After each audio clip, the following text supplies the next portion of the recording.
Sebelum kita mengikuti bacaan pelajaran sekolah Sabat untuk hari ini, mari kita berdoa terlebih dahulu. Bapa kami dalam kerajaan surga, terima kasih untuk kesempatan yang Engkau berikan untuk kami dapat mendengarkan sebagian dari firman-Mu.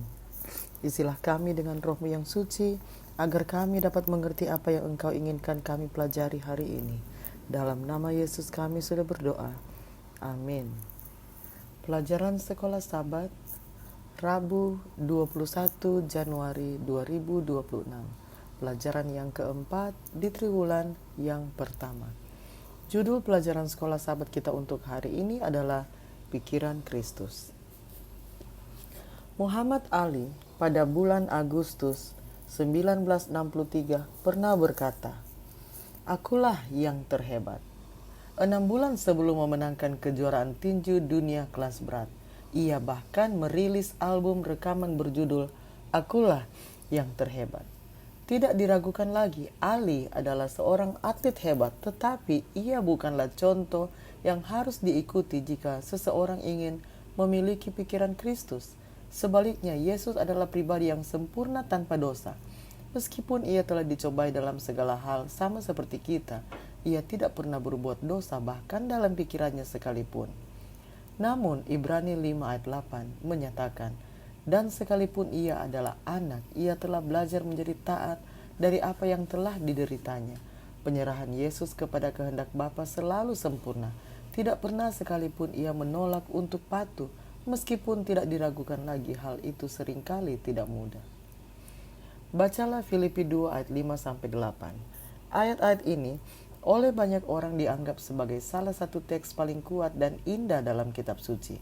Apakah yang Paulus sampaikan kepada kita di sini? Apakah implikasi dari kata-kata ini? Yang terpenting, bagaimanakah kita menerapkan prinsip yang dinyatakan di sini dalam kehidupan kita sendiri? Filipi 2 ayat 5-8. Hendaklah kamu dalam hidupmu bersama menaruh pikiran dan perasaan yang terdapat juga dalam Kristus Yesus, yang walaupun dalam rupa Allah tidak menganggap kesetaraan dengan Allah itu sebagai milik yang harus dipertahankan, melainkan telah mengosongkan dirinya sendiri dan mengambil rupa seorang hamba dan menjadi sama dengan manusia. Dan dalam keadaan sebagai manusia, ia telah merendahkan dirinya dan taat sampai mati, bahkan sampai mati di kayu salib. Yesus yang setara dengan Allah, yang adalah Allah, bukan hanya mengambil rupa manusia, tetapi juga menjadi seorang hamba, doulos, seorang pelayan, seorang budak, dan kemudian menyerahkan dirinya sebagai korban bagi dosa-dosa kita. Di ayat lain, Paulus mengatakan bahwa dia menjadi kutuk karena kita. Galatia 3:13. Allah pencipta kita mati di kayu salib agar dapat menjadi penebus kita, dan hal itu menuntut dia untuk menjadi kutuk bagi kita. Bagaimana kita mulai menghayati apa yang dikatakan di sini? Bahkan lebih lagi, bagaimana kita melakukan apa yang dikatakan dalam ayat ini, yaitu memiliki kerelaan yang sama untuk merendahkan dan mengorbankan diri demi kebaikan orang lain?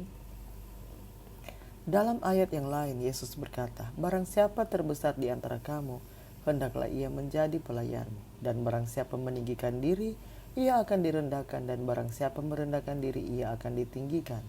Matius 23 ayat 11 dan 12. Ini dalam banyak hal mencerminkan apa yang Paulus sampaikan dalam Filipi 2 ayat 5-8 untuk kita lakukan.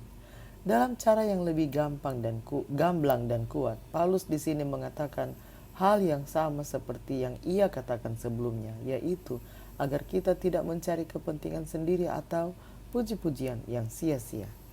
Filipi 2 ayat 3. Bagaimanakah seharusnya kita menanggapi apa yang Kristus telah lakukan bagi kita sebagaimana digambarkan dalam Filipi 2 ayat 5-8?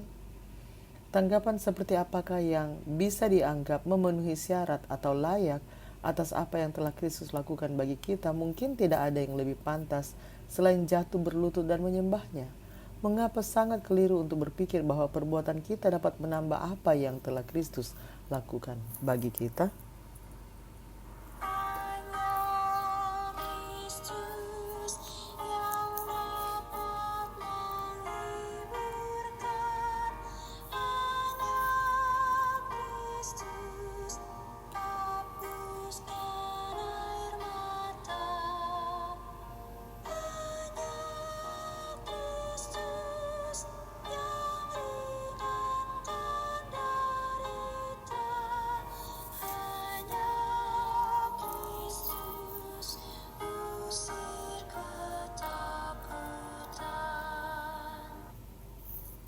Mari kita berdoa. Bapa kami dalam kerajaan surga, terima kasih untuk pelajaran hari ini tentang pikiran Kristus. Bagaimana Engkau telah memberikan teladan kepada kami dengan menjadi rendah hati, dengan tidak menggunakan keilahian-Mu, kekuasaan-Mu di saat Engkau datang menjelma menjadi manusia seperti kami.